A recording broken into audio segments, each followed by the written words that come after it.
Hablábamos justamente de que la reforma plantea, o una de las consecuencias inmediatas es empezar a sustituir la manera en que se produce la energía eléctrica, de combustóleo pasar más a utilizar de manera más intensa gas, y decía el doctor Cárdenas justamente que eso puede traer consecuencias sociales y medioambientales. Sí, medioambientales. Bueno, una de las ideas es la explotación de esto que se llama el gas shale. El gas lutita, empleando un método de explotación de ese recurso natural que se llama fracking, ¿no? Que es la fracturación de la roca. ¿Cómo es eso? Para explicarlo de manera muy simple, es un método que en México no se ha empleado masivamente, ampliamente, que consiste en perforar la superficie de la tierra, en penetrar la tierra a 2.000 a 3.000 metros, hacer cortes no solamente verticales, sino horizontales, ir fracturando las rocas, que son lutitas, se les conoce a esas rocas, y se emplean grandes cantidades de agua. En muchas zonas de México donde se supone que existe este gas, son zonas, por ejemplo, en el norte del estado de Coahuila o parte del estado de Nuevo León, son zonas donde no abunda el agua. Entonces la inquietud de muchas comunidades y de ONGs es ¿y de dónde vamos a obtener el agua para hacer ese tipo de fracturación de la roca?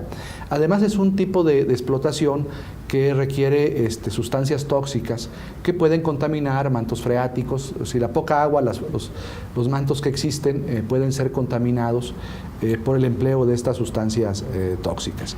Entonces la preocupación es ¿de dónde van a sacar el agua? ¿Cuánto va a costar eso? ¿Y qué costo van a resentir las comunidades en términos de falta de agua, sí, y en términos también pues, de salud, ¿no?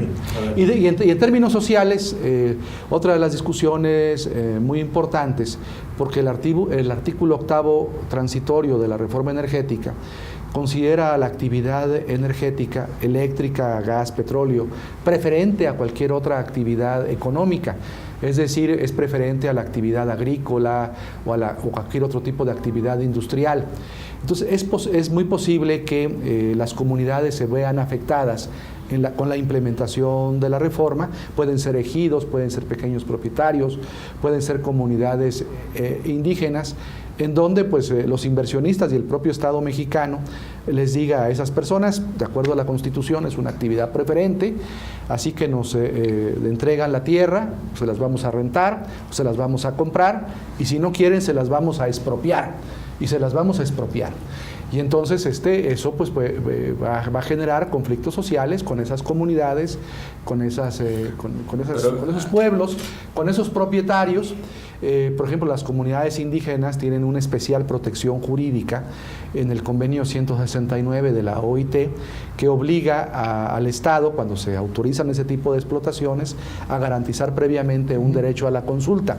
Entonces, esto lo hemos vivido, por ejemplo, y se ha vivido en México en los últimos años con la minería, con explotaciones a cielo abierto, utilizando cianuro, en fin, algo similar a lo que puede ocurrir con las explotaciones del gas lutitas. Entonces, hay mucha inquietud en muchos sectores sociales de tipo ecológico, de afectación a su salud, y también de, bueno, ¿qué va a pasar con mis tierras? ¿Voy a poder sembrar? ¿Voy a poder dedicarme a mis actividades ganaderas o no? Pues justamente eso son de las cosas que tendrá que tener muy claras y reguladas la ley secundaria. ¿Qué va a ocurrir? Sí, de hecho, yo diría algo, y está probado, porque si uno cruza la frontera es referente al shale gas. El shale gas, digámoslo como es, está en un pedacito de Chihuahua, en una gran franja de Coahuila, Tamaulipas, el estado de Veracruz, un pequeño pedazo de Nuevo León. Si uno pasa la frontera, pues no pasa tal cosa. Las actividades ganaderas, agrícolas, conviven con la perforación del shale gas. Se está analizando geológicamente, y lo que hoy está descubierto es que los mantos freáticos están por encima del gas lutita, por lo tanto contaminarlo para arriba está muy difícil.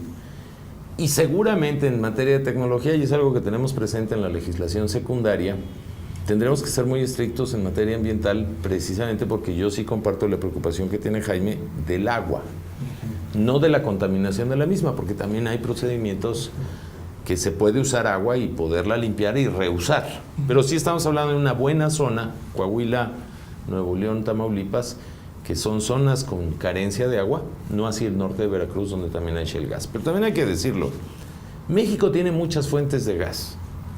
De hecho, se calcula que México puede ser la sexta, séptima economía mundial en reservas de gas. Si hoy no tenemos gas y lo estamos importando y se da Puede justamente... ser, pero no somos. No, potencialmente sí lo somos. ¿Qué porque somos tenemos en reservas. realidad en producción? ¿Se tiene la idea? Híjole, ¿El gas? yo creo que no andamos en los primeros 10. Ok. De hecho, debemos de andar importando hoy en día cerca del 40% del gas que consume la economía mexicana, lo cual es una gran estupidez. Un gas que se compra a precios... Es una pudiendo ser- gran estupidez. pudiendo ser ¿Por qué una estamos potencia importando gas? Jaime se queja de que puede haber actos de corrupción de las compras de gas. Pues sí, puede haberlo, porque hay un monopolio. ¿Y por qué no hemos liberado ese monopolio para que pueda haber otro tipo de inversión que no nos haría hacer importaciones de gas tan monstruosas y que podríamos tener soberanía en materia de gas? Ahora, no solo está el shale gas, de hecho el shale gas yo diría que es algo que va a tardar en desarrollarse y que al tener la apertura de la convivencia del sector público y privado se va a generar la mejor de las competencias, que para mí es la mejor medicina contra la corrupción. Lo peor para la corrupción es mantenernos en Los el monopolios, monopolio. sin Y duda. tercero, nada más digo algo rápido. Sí. Hay una parte muy importante. México tiene gas asociado al petróleo que estamos tirando al medio ambiente por falta de inversión. México tiene gas grisú que es asociado al carbón, que no lo estamos aprovechando porque no hay una regulación correcta desde el punto de vista fiscal. Sí, y México tiene también fuentes de gas natural. No solo es el shale gas. El shale gas está en el norte. México tiene diferentes fuentes de gas y pese a ello, por falta de inversión, estamos importando el gas, que es uno de los factores por los que estamos haciendo poco competitiva nuestra economía y es uno de los factores por los que CFE produce electricidad por el combustóleo, no por el gas. ¿Por qué hemos afirmado que una de las grandes ofertas de la reforma energética, y es nuestro objetivo y nuestro compromiso, es abaratar la luz y el gas?